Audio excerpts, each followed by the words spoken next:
The more you reveal your pain, the more people may want to hurt you.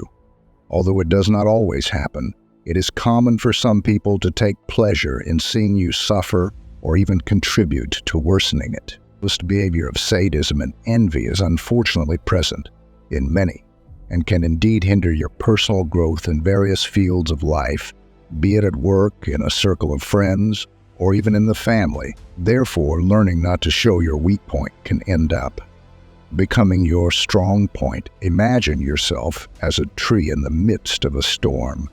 The leaves may flutter and the branches may sway, but the trunk remains solid, deeply rooted in the earth. This is the portrait of silent resilience that we are going to teach here. We will talk about how you can be even stronger if you show that you are not easily affected by external or internal issues, where each challenge teaches you to be like the tree, by acting as if nothing bothers you. You are not denying the storm, but choosing not to let the rain soak you and the wind knock you down.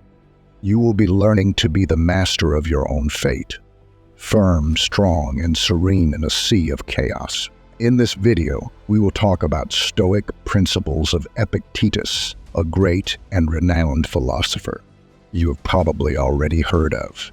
Additionally, I invite you to self-knowledge, where strength does not come from the noise of thunder, but from the silence of the light that illuminates the path. Therefore, in the next few minutes, focus on the content and not on daily distractions.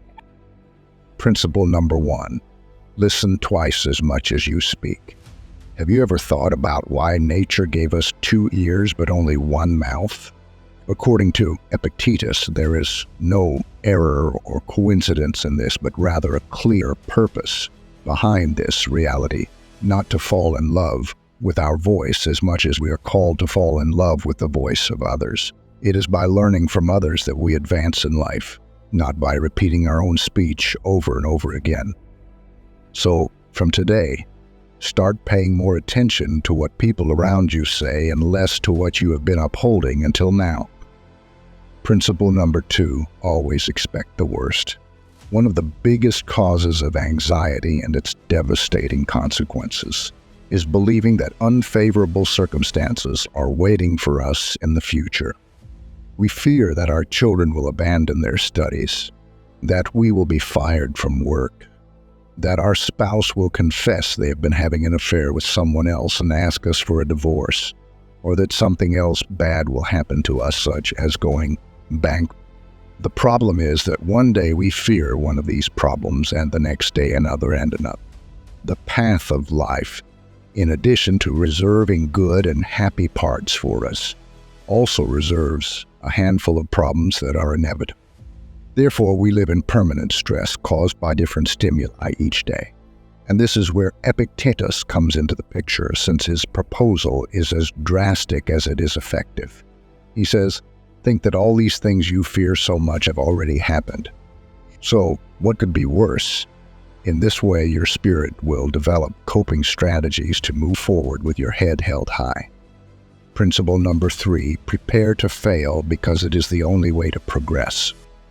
We do the impossible so that we are not considered fools, but Epictetus has another view on this. According to his philosophy, one of the best things that can happen to you is to be considered such, as this is the way for you to really improve professionally and personally as well. The Stoic philosopher reminds us that overcoming is not the product of a spontaneous reaction, but rather the result of a long path of trial and error.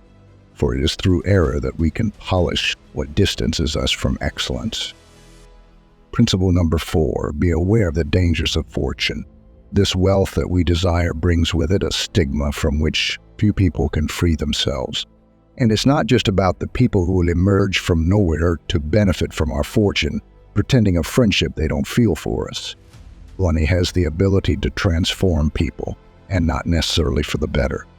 Once we are possessors of this highly coveted resource, we come to have something that until then we did not know we had, and it is from that moment that our spirit may begin to poison itself in the face of the loss of moral values.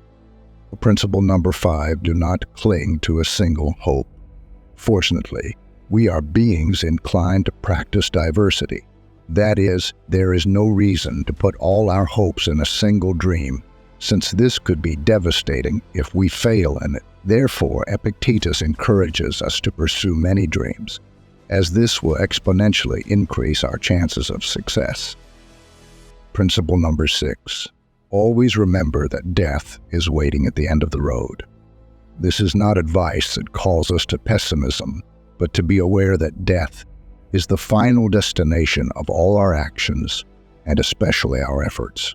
Once we have this in mind, perhaps we will start to evaluate to what extent it is worth spending 20 years of our limited life saving to pay for a house that, as much as it weighs on us, we will not be able to take with us wherever we go once death visits us, just as we carry in our bag those objects that we consider indispensable for our daily life, such as the phone, credit cards, and our toothbrush. It would greatly benefit us to carry a small notebook with these Stoic principles, because thanks to them, we will no longer see setbacks as misfortunes, nor life as internal time we have at our disposal, but we will acquire a more realistic view of our existence and certainly make better use of our time of life. Principle number 7. Wealth lies in a contented spirit. Due to Stoicism, Epictetus had his particular conception of happiness, and we can know it through one of his famous phrases. A wise man is one who does not fret over the things he does not have, but rejoices in those he does have. This reflection is more than a thought. It is advice to learn to stop feeling afflicted by those riches that are not yet part of our life, or because while we allow ourselves to complain and mourn for what we lack, we lose valuable minutes of happiness in which we could thank for everything we have achieved so far, which is much more than our eyes are trained to appreciate. Thus, a rich person is above all a happy person. Principle number 8. Incorporate humility into your life. If you really want to learn something, it is essential that a person learns what they believe they already know. Through this phrase, Epicurus calls us to make use of our humility, especially in the realm of learning. Going through life boasting of the pride of knowledge distances us more and more from the authentic knowledge that arises from the conviction that we are completely ignorant about what we intend to learn. In this way, we will look at everything through the eyes of a child, which harbor as much capacity for wonder as they do a desire to learn. Principle number 9, guilt. Guilt is synonymous with plague. Narrow-minded people blame others. Ordinary people blame themselves. But the wise see all guilt as foolishness. Thanks to this phrase from Epictetus, therapists nowadays have begun to approach guilt as a feeling to be eradicated from our lives. The only way to win the competition against guilt is to refuse to play with it. The problem is that it results in an easy path, since by blaming others or ourselves, we completely absolve ourselves of the responsibility to correct the mistake.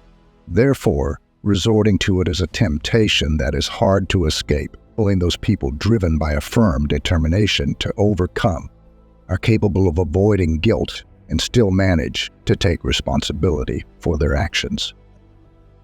Principle number 10. Stop worrying about what is out of your control.